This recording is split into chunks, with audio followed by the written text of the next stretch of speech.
Hola, ¿qué tal? Muy buena noche para todos.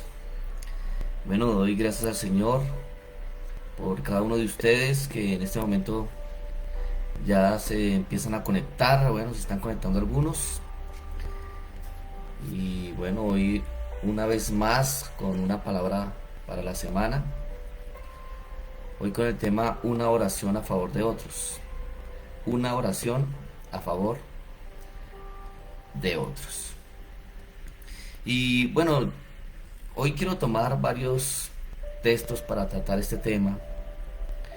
Pero quiero enfocarme más en uno y es Tercera de Juan 2. Tercera de Juan 2, si tú tienes ahí papel y lápiz y tienes tu Biblia, bueno, vamos a leer Tercera de Juan 2.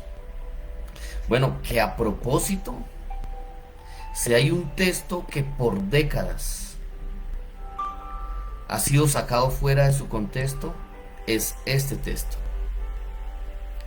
Vamos a leerlo. ¿Qué dice este texto? Dice: Amado, yo deseo que tú seas prosperado en todas las cosas y que tengas salud así como prospera tu alma. Bueno, yo sé que quizá algunos de ustedes eh, quizá estarán pensando que voy a predicar sobre prosperidad, pero no. Voy a hablar de orar los unos por los otros, porque bueno, ese es el tema que precisamente quiero traer para esta noche.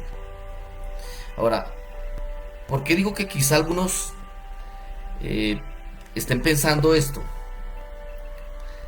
Bueno, porque este texto se ha usado como una promesa para una persona que está pasando por necesidad económica. Y dando a entender que Dios promete la prosperidad para nosotros y no es así. Este texto no significa esto.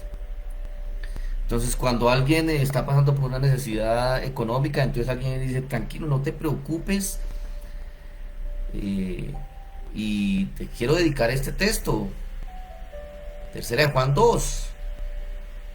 Y mira, la Biblia dice, le dicen a uno, mira que la escritura dice, amado, yo deseo que tú seas prosperado en todas las cosas, así que Dios desea que tú seas prosperado en todo. Y eso es lo que escuchamos, pero realmente, ¿es esto lo que significa este texto? Bueno, hoy vamos a estudiar un poquito a fondo para que entendamos en qué consiste este texto. ¿Cómo sabemos que este texto no es una promesa de prosperidad para nosotros hoy? ¿Cómo lo sabemos? Bueno, para poder responder a esta incógnita, quiero hacer un par de preguntas primero. Y estas preguntas se las vamos a hacer al texto.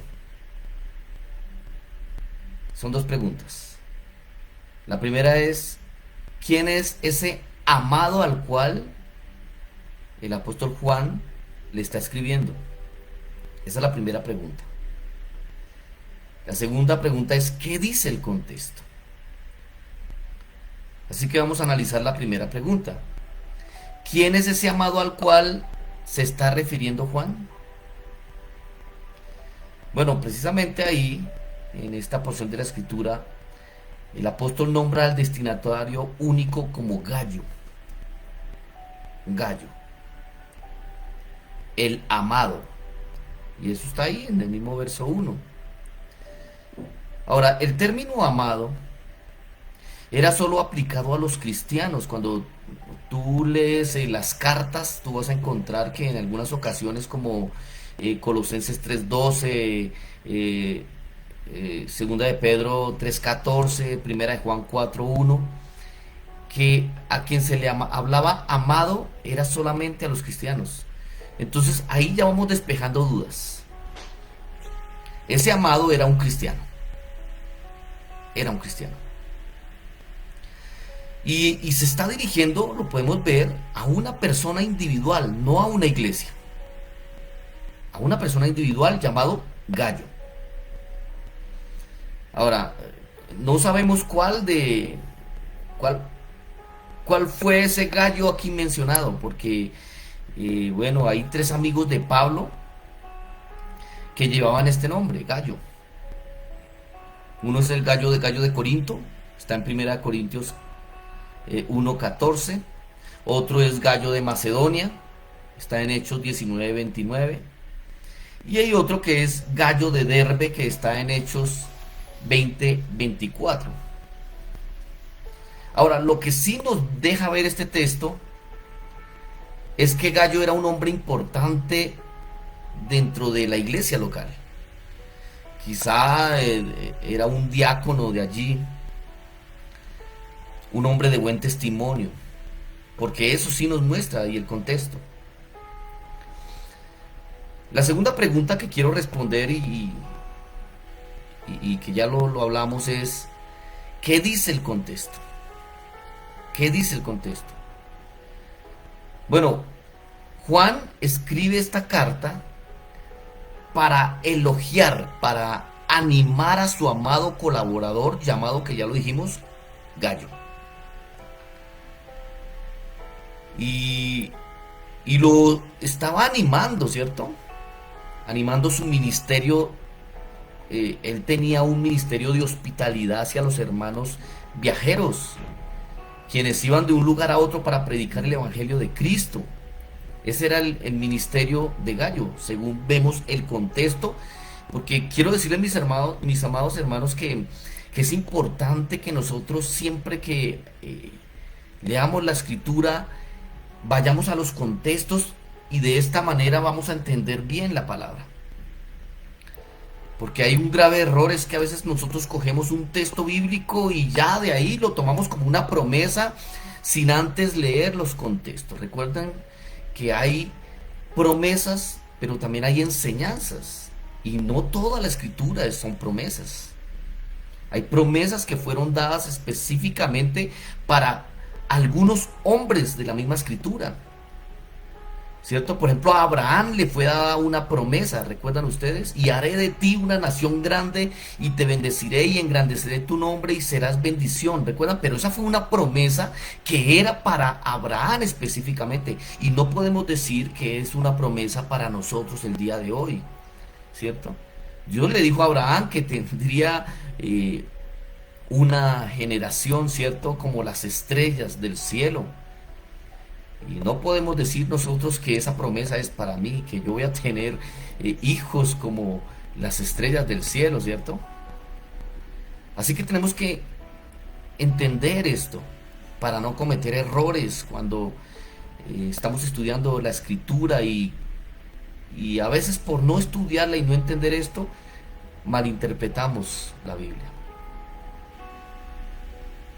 Así que este verso nos muestra una forma de salutación. El apóstol Juan saluda a Gallo deseándole lo mejor. Le expresa sus buenos deseos. Ahora, aquí hay algo bien interesante que yo quiero que tú apuntes o subrayes ahí si tienes la escritura, y es esa palabra deseo. Porque esa palabra deseo se refiere a la palabra orar. Escucha muy bien. La palabra deseo aquí se refiere a orar. Incluso hay otras versiones de la Biblia, una de ellas es la Nueva Versión Internacional. Bueno, mira que lo que dice ahí en la versión internacional, dice: querido hermano, oro para que te vaya bien en todos tus asuntos y goces de buena salud, así como prosperas espiritualmente. Dense cuenta que la realidad de este texto es que cuando él dice deseo, está diciendo oro por ello. Así que si tercera de Juan 2 no es una promesa de prosperidad como quizá tú lo has escuchado por mucho tiempo, como yo lo escuché por muchos años, si no es una promesa de prosperidad, entonces ¿cuál es el verdadero significado? ¿Cuál es? Bueno, aquí vemos a Juan orando por Gallo por su salud física, para que tuviera el mismo vigor de su vida espiritual. Eso es básicamente lo que encontramos aquí. Ahora, ¿quiere Dios prosperar a las personas? Bueno, no lo sabemos, quizás sí, quizás Dios, algunos los quiere prosperar, pero de pronto otros no son prosperados. Y por eso es importante, hermanos, que entendamos que esta no es una promesa universal ni una declaración de Dios aplicable a todo el cuerpo cristiano, no. Fue una palabra específica para quién, para un hombre llamado Gallo. Saben, hermanos, que qué peligroso es enseñar las escrituras de una manera errada, fuera de su contexto.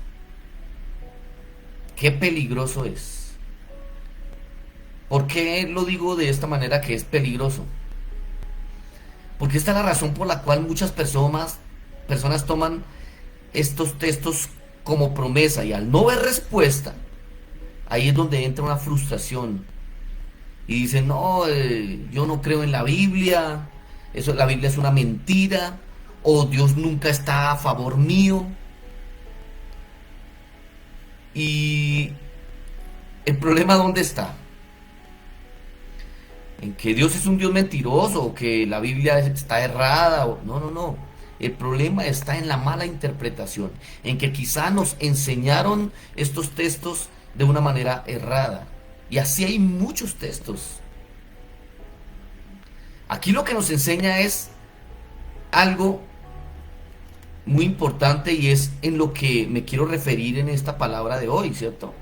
Yo les dije que la palabra de hoy se llama una oración a favor de otros. Bueno, llegamos a lo que realmente significa este texto.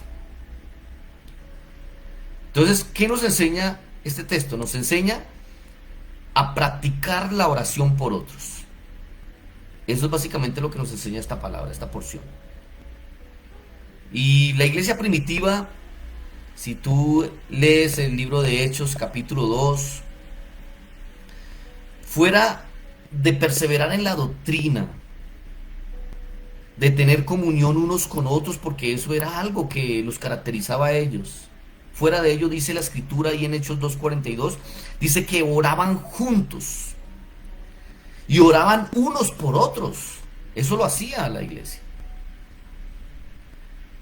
El apóstol Pablo también nosotros podemos ver y podemos estudiar también la palabra y encontramos que el apóstol Pablo practicó la oración a favor de otras personas. Lo hizo en muchas ocasiones. Colosenses capítulo 1:3, ahí tú vas a encontrar que dice, oramos por vosotros. Segunda a Tesalonicenses capítulo 1, verso 11 dice, oramos siempre por vosotros. Santiago capítulo 5, verso 16 dice, oren unos por otros. Mira la importancia, mis queridos hermanos, de orar los unos por los otros. Efesios capítulo 1, verso 16 dice, no ceso de dar gracias por vosotros, haciendo memoria de vosotros en mis oraciones. Mira lo que dice el apóstol a la iglesia de Éfeso.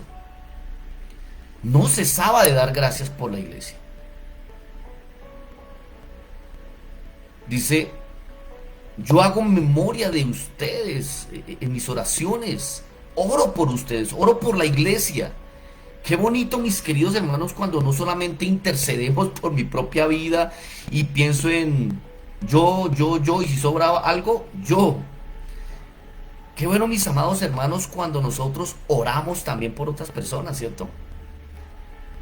Cuando clamamos por otros, cuando intercedemos por la familia, cuando intercedemos por algún amigo, cuando nos ayudamos como iglesia, haciendo quizá alguna cadena de oración y clamar por algo, porque eso sí nos enseña la escritura a orar en todo tiempo. Por eso la escritura también dice, orad sin cesar. Y yo quiero animarles, mis queridos hermanos, a que así como oramos por nuestras propias vidas, por nosotros o por nuestra familia, qué bueno es que extendamos la oración también por otros.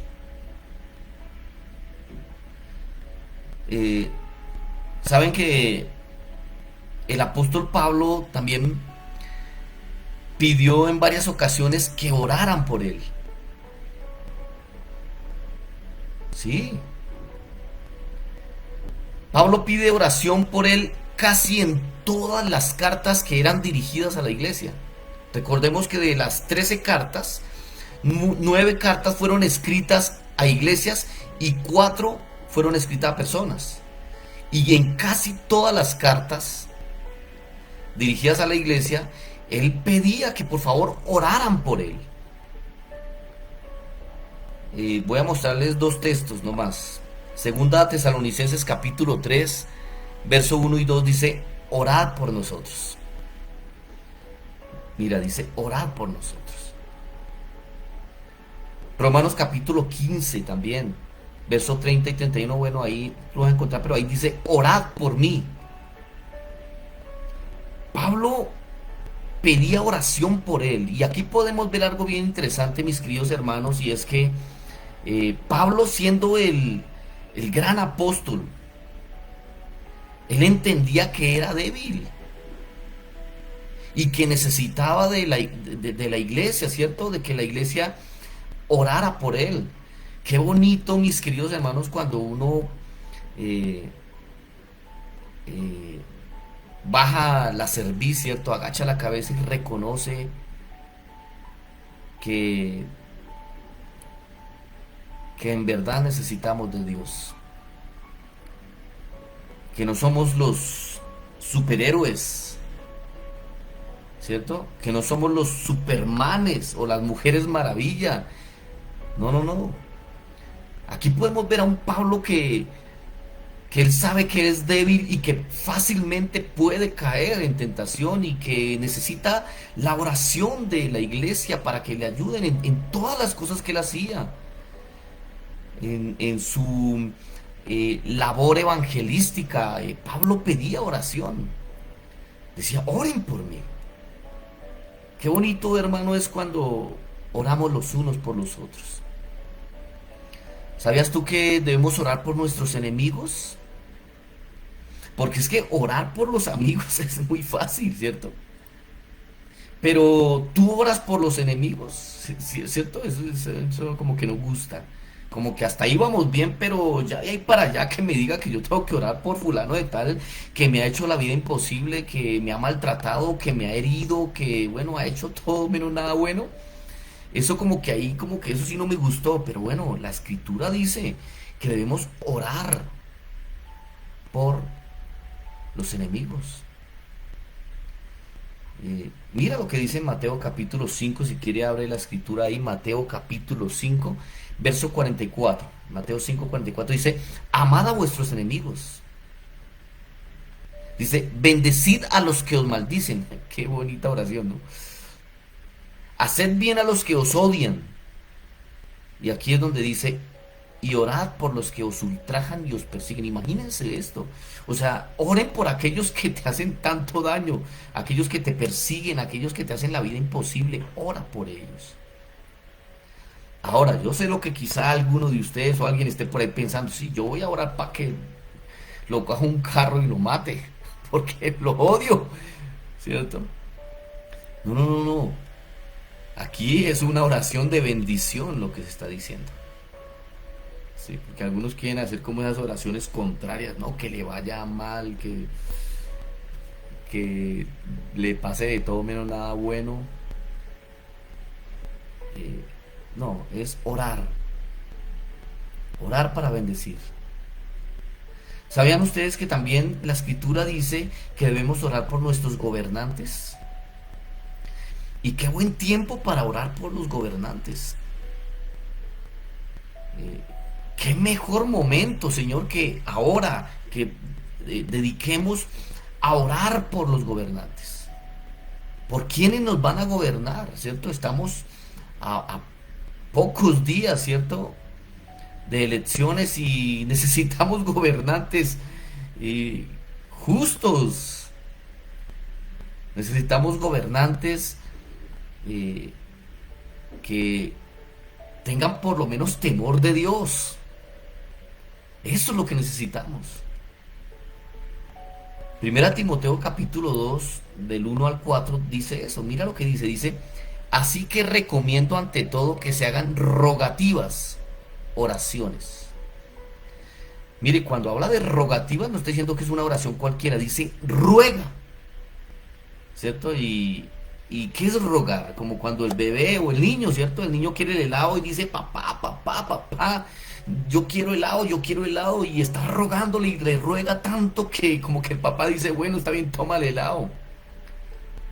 Y dice aquí, la escritura dice, recomiendo ante todo que se hagan rogativas, oraciones, súplicas, mira, el ruego y la súplica van muy ligados. Y dice, y acciones de gracias por todos. Dice así, por todos. Pero mira lo que sigue diciendo, dice, especialmente por los gobernantes. Mira, dice, ora por todos, pero hay alguien en especial por el cual tenemos que orar. Y son los gobernantes. Dice, y por todas las autoridades para que tengamos paz y tranquilidad. Claro, porque si oramos por las cabezas, ¿cierto? Pues de ahí para abajo todo va como ir mejor. Si todo marcha bien en la cabeza, pues de ahí para abajo va a marchar las cosas bien. Por eso es importante, y lo dice ahí, que oremos especialmente por los gobernantes y por todas las autoridades para que tengamos paz y tranquilidad. Y dice, y llevemos una vida piadosa y digna. Hermanos, seamos partícipes del plan de Dios orando los unos por los otros. Lo repito, escucha muy bien. Sé tú partícipe del plan de Dios orando, intercediendo por otros. Recuerdan a Nehemías, ¿cierto? Y cuando uno lee el libro de Nehemías se sorprende porque vemos a un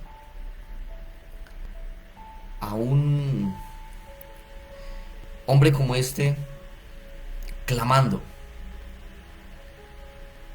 clamando también a favor de otros. Nehemías oró en favor del pueblo y se puso en lugar del pueblo y pidió perdón por el pueblo, por los pecados del pueblo, como si fueran suyos. A veces nosotros tenemos que hacer eso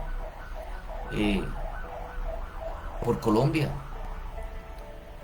ponernos en el lugar de aquellos que han pecado, que han llevado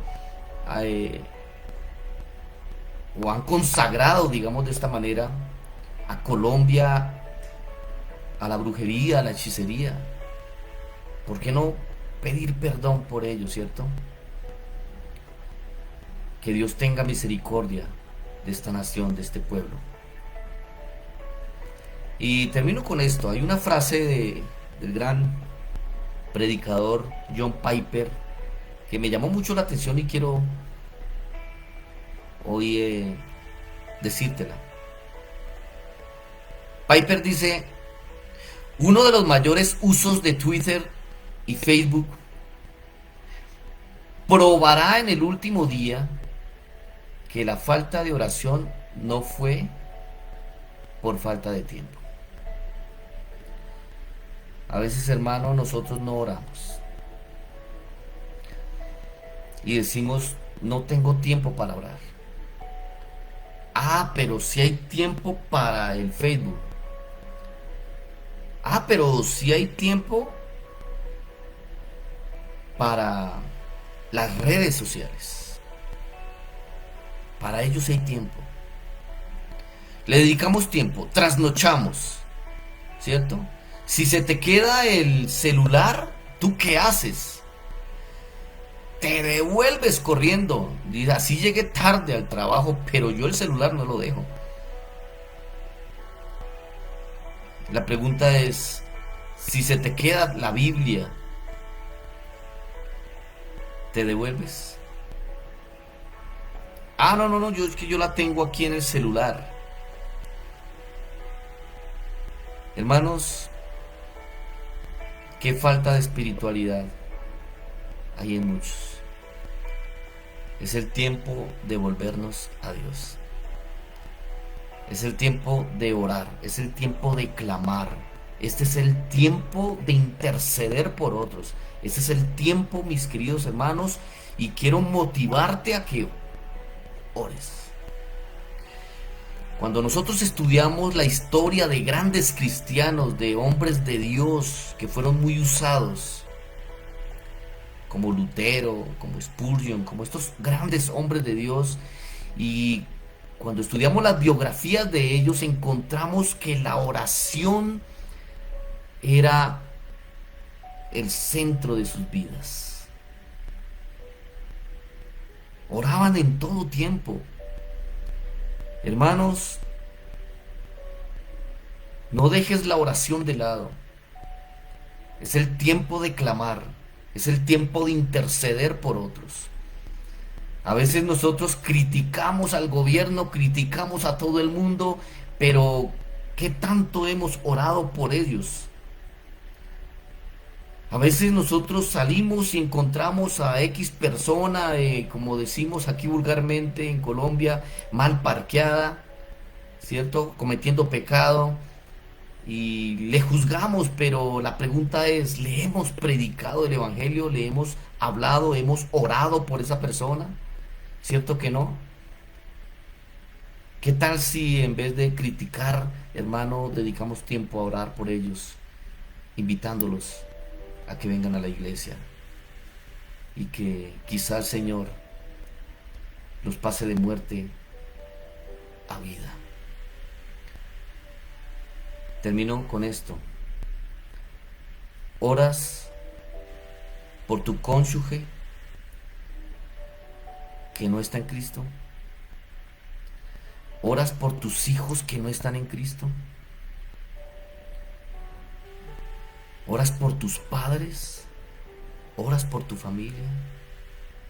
¿Haces un altar familiar en casa, orando en familia, agarrados quizás de las manos, y que tus hijos crezcan en el temor del Señor y que aprendan que la oración es parte del hogar, de la familia? ¿Lo haces? Bueno, la invitación, mis queridos hermanos, es que empecemos a cambiar esta nación por casa, trayendo la espiritualidad, trayendo a Dios en nuestros hogares, trayendo la presencia de Dios, trayendo la escritura.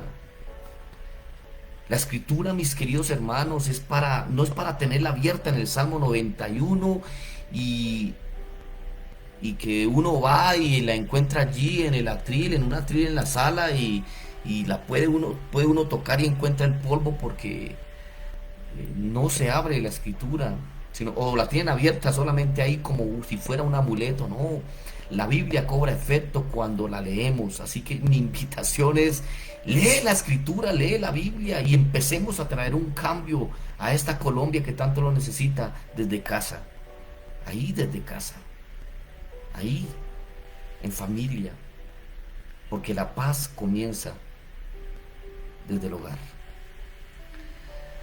Amados hermanos, un abrazo y que mi Señor Todopoderoso les continúe bendiciendo.